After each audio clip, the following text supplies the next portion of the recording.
Sidang media pada hari ini lebih kepada untuk mengumumkan tentang Himpunan Hijau Lestari Pengerang yang akan kita adakan pada 30 September 2012 yang bertempat di Sungai Rengit, Pengerang, Johor.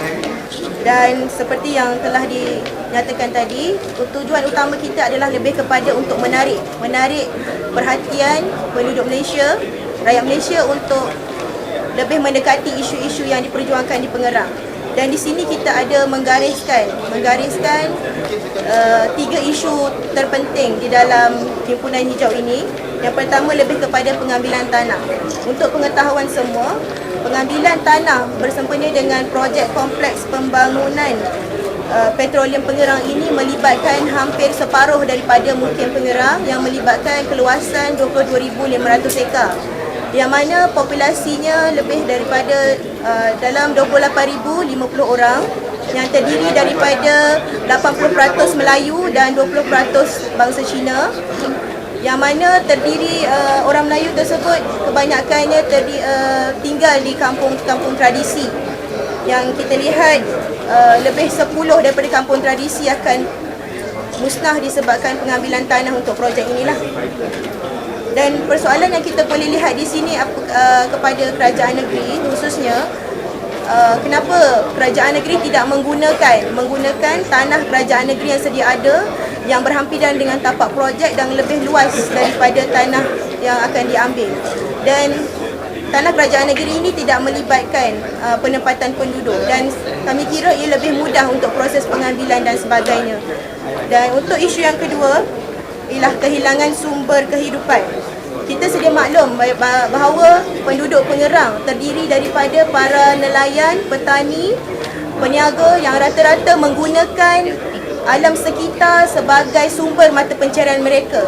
Jadi dalam kes ini, apabila projek ini dibangunkan, rata-rata penduduk kampung akan kehilangan tempat untuk mereka mencari rezeki, di mana kita lihat penempatan baru yang telah dirancang, keluasan tanah rumah mereka tidak membenarkan mereka untuk bercucuk tanam dan sebagainya.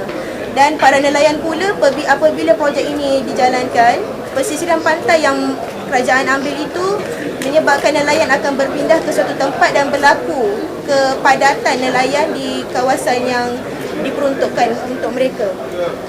Dan di sini kita ingin persoalkan juga kepada kerajaan, apakah jaminan kerajaan terhadap masa depan penduduk sedia ada yang rata-ratanya merupakan warga tua, warga emas yang dalam meneruskan kehidupan mereka.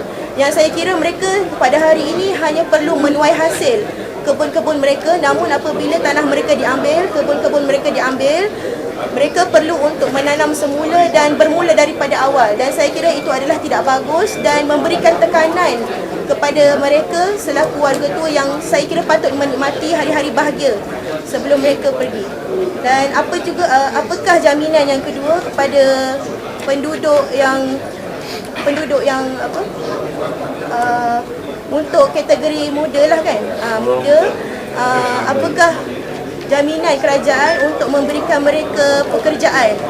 Sebab kita sedia maklum projek PIPC ini adalah satu projek mega yang memerlukan kemahiran-kemahiran yang tertentu. Dan apakah jaminan kerajaan dalam memberi kuota ruang kepada penduduk tempatan khususnya golongan muda untuk menjadi sebahagian daripada pekerja untuk projek ini? Dan yang terakhir, kesan kepada alam sekitar. Sekiranya tuan-tuan dan puan-puan pernah melihat dan pergi ke kawasan Pengerang, Pengerang merupakan satu daerah destinasi yang sangat cantik yang mana terkenal dengan destinasi pelancongan mereka. Yang di sana terdapat satu kawasan yang tidak ada di Malaysia, yang mana di situlah ada laut, di situlah ada bukit, di situlah ada paya bakau, di situlah ada sungai. Jadi kawasan-kawasan ini adalah kawasan yang saya kira sangat cantik dan amat sayang sekiranya dimusnahkan semata-mata untuk pembangunan inilah. Jadi antara kehidupan-kehidupan yang kita nampak terkenal di kawasan tersebut antaranya ialah spesies dugong, spesies udang kara yang mana sangat terkenal dengan makanan laut mereka, yang kita dapat makluman udang kara ini kebanyakannya dieksport ke negara jiran iaitu Singapura. Dan kita boleh fikir apakah kesan kepada industri pelancongan, khususnya kawasan Sebana dan juga kawasan Desaru yang berhampiran apabila projek ini dijalankan. Dan apakah kerajaan telah memikirkan tentang masa depan pelancongan yang selama ini di kawasan Pengerang itu? Okey, dan selama ini saya merupakan pengurusi kepada gabungan NGO Pengerang, yang mana selama ini kita komited di dalam memperjuangkan suara-suara penduduk dan banyak melakukan aktiviti-aktiviti penerangan, kerana kita dapati ruang penyampaian maklumat daripada kerajaan negeri ataupun kerajaan pusat adalah tidak sampai kepada masyarakat setempat. Dan banyak perkara yang kita lakukan, antaranya menghantar memorandum dan mengadakan dialog terbuka kepada kerajaan negeri dan sebagainya. Tapi sehingga hari ini masih lagi tidak ada respon yang positif daripada mereka, khususnya kepada penduduk kampung, dalam memberikan maklumat yang telus dan tepat kepada mereka.